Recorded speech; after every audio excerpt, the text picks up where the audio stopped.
कृषि के बारे में पढ़ चुका।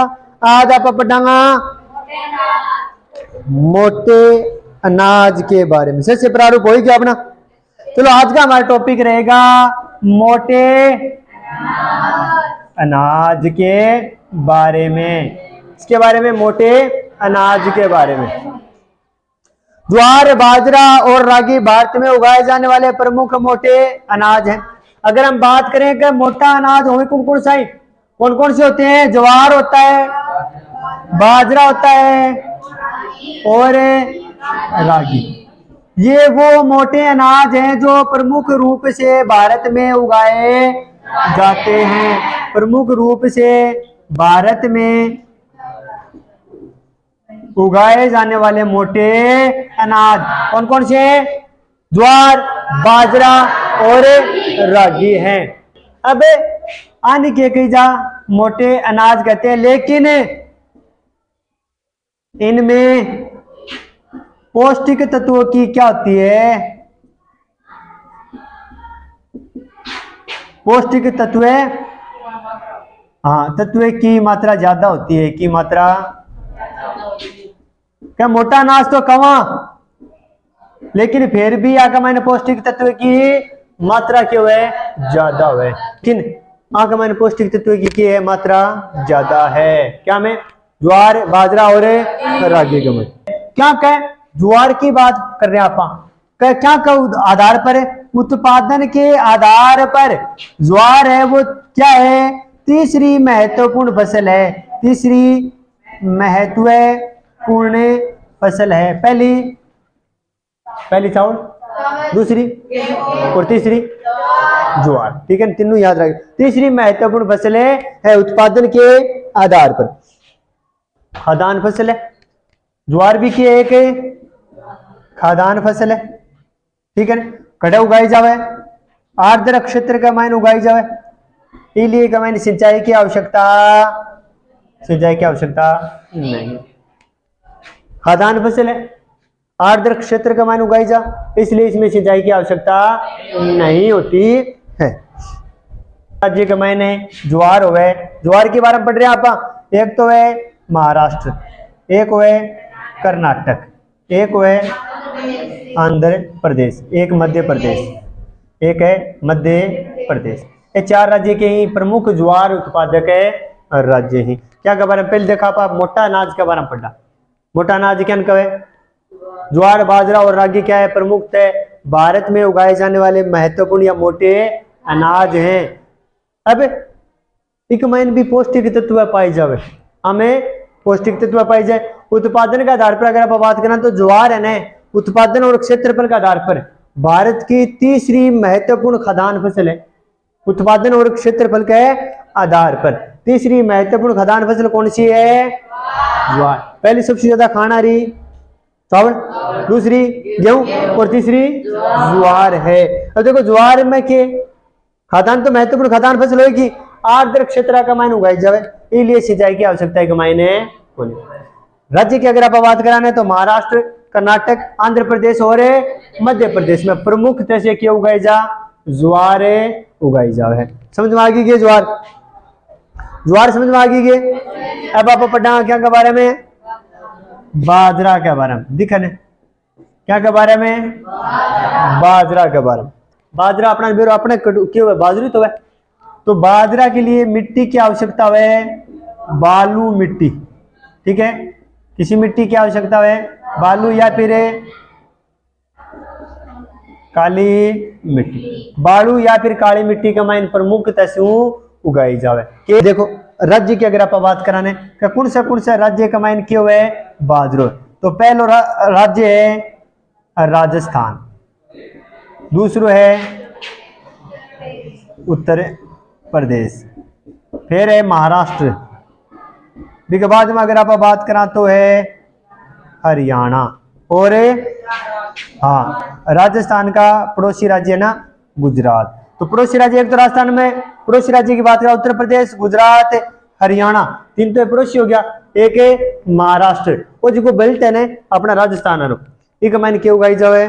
बाजरो प्रमुख तस्वीर उगाई जाए। फसल की अगर आप बात कराने तो कुर्सी है रागी। मोटा अनाज का मायने तीसरी फसल की है रागी। जी क्या कौन से क्षेत्र का मायने उगाई जावे? शुष्क यानी सूखे क्षेत्र का मायने उगाई जावे। क्या बात करा रागी के लिए मिट्टी, तो मिट्टी चाहिएगी लाल या फिर काली या फिर बलुआ। आ मिट्टी होने आ कमाने अच्छी तरह से कौन सी फसल हो सके रागी उगा सका। कौन से में लाल काली या फिर बालू माटी है। कौन सा राज्य? एक तो गयो कर्नाटक,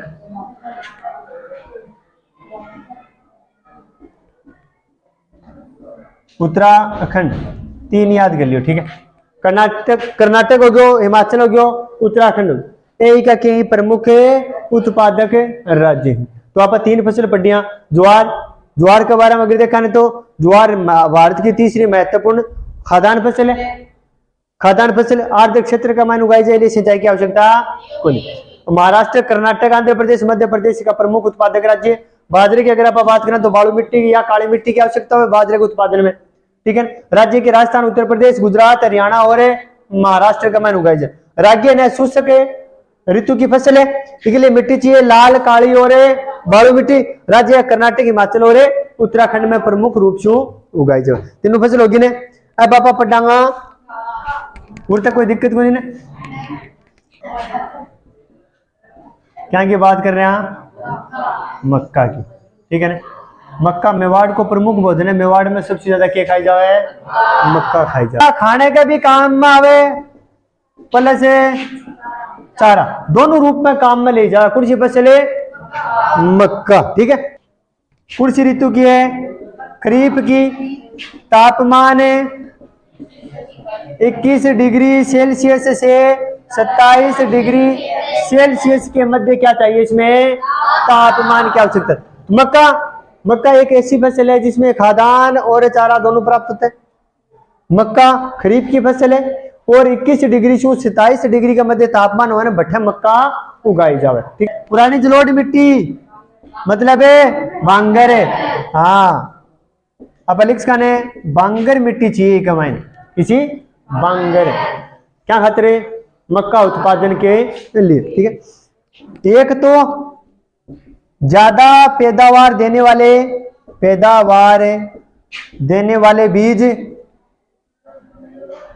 बीज की वजह से, एक उर्वरक की वजह से और एक सिंचाई की वजह से मक्का को पैदावार क्यों गयो?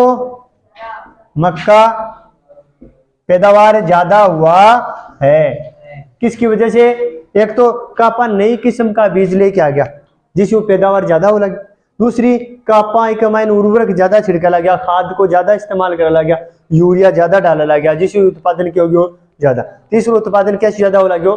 सिंचाई से। ये तीनों चीज होगी ना जिससे उत्पादन के हो गए मक्का को वर्तमान में ज्यादा हो गया, ठीक है। देखो राज्य की अगर आप बात कराने तो राज्य एक तो कर्नाटक है, एक मध्य प्रदेश, एक उत्तर प्रदेश और एक बिहार। बस इतना कर लो। एक ही मक्का का प्रमुख उत्पादक है राज्य ही या क्षेत्र है। मक्का के बारे में दोबारा देख लो। क्या के बारे में पढ़ रहे हैं?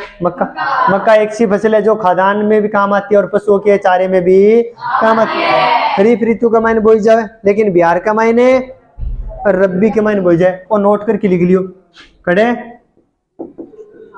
बिहार का मायने और रब्बी की ऋतु का मायने बोई जाए, ठीक है। और पूरा भारत में खरीफ ऋतु में बोई जाए। प्रश्न पूछ सके एक बिहार राज्य है जड़े कौन सी ऋतु का मायने बोई जाए? रब्बी की ऋतु का मायने बोई जाए, ठीक है। पुरानी जलोढ़ मिट्टी की आवश्यकता है और तापमान चाहिए को 21 से 27 डिग्री सेल्सियस के मध्य।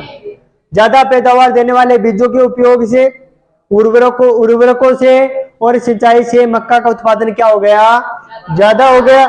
अगर राज्य की बात करें तो कर्नाटक, मध्य प्रदेश, उत्तर प्रदेश और बिहार। पढ़ांगा क्या के बारे में? दालें, यानी दाल के बारे में अध्ययन करेंगे। भारत है वो विश्व में सबसे ज्यादा तो उत्पादन करने वाला है और उपभोक्ता में क्या है?